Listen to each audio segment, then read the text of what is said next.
ભણીને બારા નીકળ્યા હોય એને પૂછો, ગુજરાતીમાં જો એ બારખડી લખતા હોય ને તો કને રસબાએ કી દીર્ઘાએ કી બે હું કામ મૂકી, રસબા વાળું એ કું દીર્ઘા વાળું એ કું બે હું કામ મૂક્યા નહીં, એ બે નોખા નોખા વપરાય છે, ભેરા નથી વપરાતા.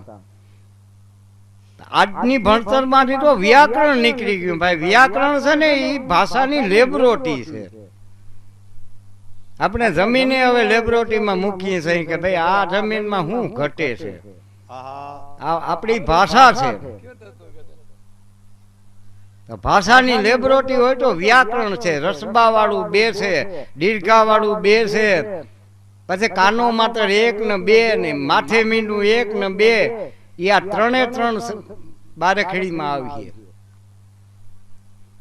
તો આ વા અને ત એને વ્યાકરણની દ્રષ્ટિએ જુઓ તો ખબર પડે વા અને ત શું છે.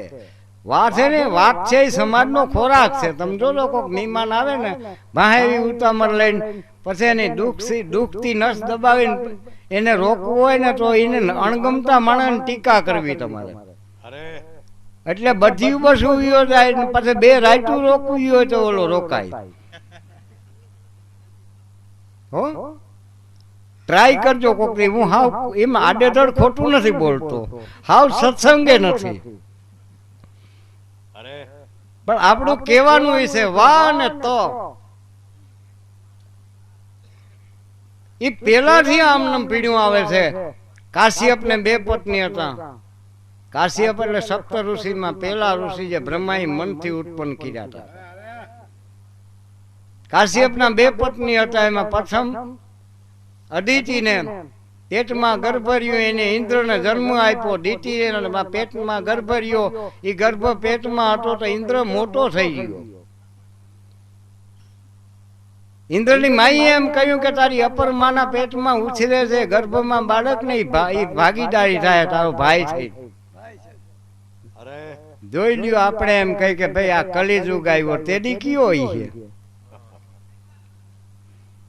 એટલે ઇન્દ્રએ એની અપરમાની ખૂબ સેવા કરી, ચાકરી કરી, પગ દાબી, અને માને ઊંઘ આવી ગઈ છે. ઓદરમાં એની એના ઉછળતા ભાઈને હાથ કટકા કર્યા હતા તરવારથી.